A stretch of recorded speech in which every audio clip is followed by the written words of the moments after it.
Hello everybody, Mikey here, or Burns Post like I always say, and today I want to spread some positivity in the FNAF community. So today I'm going to go over some of my favorite things about each game. Let's jump in! Woohoo! So for FNAF 1, there's a lot to love about it. The designs of the original 5 animatronics are probably the best when it comes to being for kids, but also being creepy too. But I think my favorite thing about the game is the Easter eggs. Like the newspapers. Honestly, I wish we could see more of what the outside world thought of Freddy's during the missing children's incident, but the newspapers give me enough to be satisfied. Obviously, there's the changing posters too. The one that shows the faces of the crying children is a really good one, and it's probably my favorite. It also could foreshadow the puppet in the next game too. I can't forget about all the It's Me's too. Probably one of the most iconic things to come out of FNAF. I would say this game also sets up the mystery of FNAF pretty well too. Something I've noticed in this game is that you can probably solve the lore that was intended for the first game in this game. If the other FNAF games didn't exist, you could probably solve everything in FNAF 1. What suit the killer used? At the time, probably Golden Freddy. Who caused the bite? At the time, probably Foxy. I thought it was really interesting and great storytelling. Next up is FNAF 2. Now for me, this is probably my favorite FNAF game. Not only did it include new and interesting lore, but fun character designs. The toy animatronics might be my favorite group of animatronics in general. Toy Freddy is so cute and creepy, I want to give him a hug as he kills me. Toy Bonnie is probably one of the most iconic FNAF characters to ever come out. Just being creepy enough to scare me at night, but if I was in Freddy's in the day, I'd probably love him. Toy Chica is a creepy design.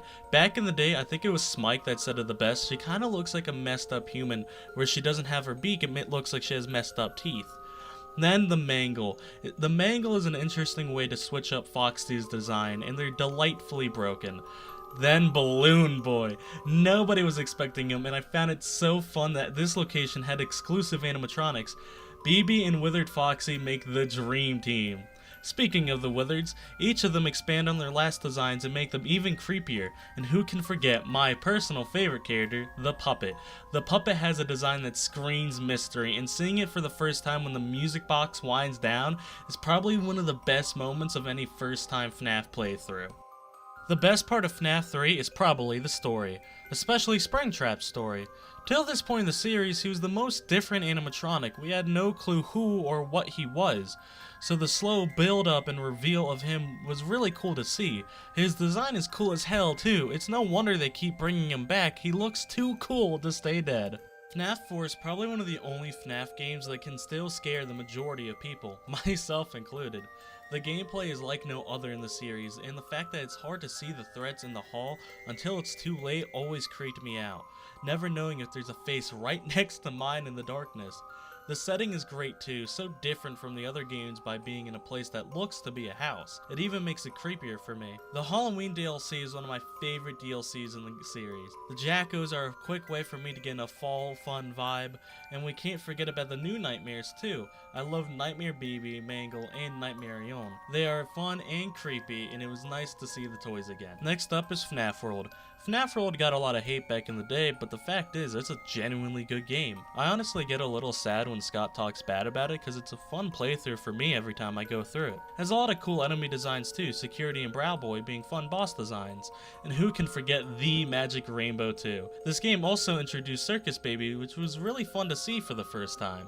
Sister Location has a lot of debate if it's a good game or not, but honestly I think it might be my third favorite FNAF game. Each night is really fun. Sneaking through Ballora Gallery always gives me a heart attack, and Bon gaslighting Funtime Freddy is always funny. The twist of Circus Baby helping you too was so interesting.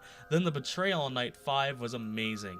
I've praised the scooped ending a couple times, but it's just such a damn good ending. It still makes me feel sick to my tummy if I think about it too long. This game also introduced the mini-arenas as characters. That I find so fun, especially after beating night 4. I've grown to appreciate them more, but that also could be the Stockholm Syndrome talking. Pizza Sim has a lot of fun things in it too. Obviously the endings are amazing, but I love the Tycoon mode so much. It's so fun to play through the minigames and find lore if there is any. The daytime animatronics are fun too. The rock stars are really cool. They're kinda like callbacks to the toy animatronics. The salvage minigames are a blast. I love being across the table from the scrapped animatronics, it makes them feel more creepier. And it's also just fun to shock Afton over and over and over again. The nights are fun too, I like how different they are from the other games. UCN is a fun challenge. It's really cool to see all my favorite FNAF characters in one place. The offices are really cool to see too. My favorite is probably the sister location one. Help Wanted is a fun experience. It's cool to see the old games in a new way, and it's cool to see behind you in the old offices. The other games are cool too, my favorite being Parts and Service. It's so fun being up close and personal with the original 4. I honestly wish we got more of them in Help Wanted too. This game also introduced my arch enemies, the god-forsaken plush babies. It's something I didn't see coming when I first saw Help Wanted, but it's such a fun addition to the game. FNAF AR is the only FNAF game I have never played, but I gotta say that I love the skins.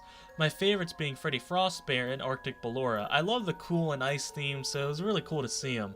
I can't forget about the other skins as well, all giving an honorable mention here, but a couple other good ones are the Stone Balloon Boy one. I thought that was really cool. And some of the arcade ones. 8-Bit Baby was a weird one to see, and obviously VR Toy Freddy, or as I like to call him, Gamer Freddy, is also very cool to see. Now, Security Breach has a lot of faults, but one thing I think it did well is the characters. I love how kind Glamrock Freddy is. Though he may not be as threatening as the other Freddys, it's still fun to see him, and a nice change of pace. Glamrock Chica is my favorite Glamrock. She may have the one bit of just liking pizza, but I think the pizza bit is a fun way to, show off Chica a bit more. She also has a nice design too. Monty is a fun new type of character too. I love how he has golf. I never would have thought to mix alligators and golf, but it's such a good combo. Roxy is a fun character to go up against. I wish that we could have raced on her go-kart racetrack though. All 4 Glamrocks have a nice design, albeit a bit too bright. The game also gives us our first female night guard, Vanessa. She also has a really fun character, and she gives us the first human jump scare too. Vanny also has a cool design as well, and a fun personality, when you get to see her, that is. I feel that can work well when you don't see her. It plays into her mystery more too. And I can't forget DJ Music Man. He's the only really thing to scare me in this game, and I love him for it. Ruin was a good change of pace on the Steel Wool games, but also improved on a lot of things in Security Breach. Cassie is a fun protagonist, and it's nice to see her care for the animatronics. Mixes is a fun way to make sure that you don't have the mask on for too long, and who can forget the Mimic? It's honestly a twist I don't think a lot of people saw coming. The Brazil ending is such a dark turn too. It honestly makes me sad to think about it because Cassie is such a fun character. But yeah guys, that's all for today. What's some of the positive things that you guys like about FNAF? Comment down below. Alright guys, that's all for today. Thank you all for watching. Stay safe out there, and may the stars shine down upon you. Bye!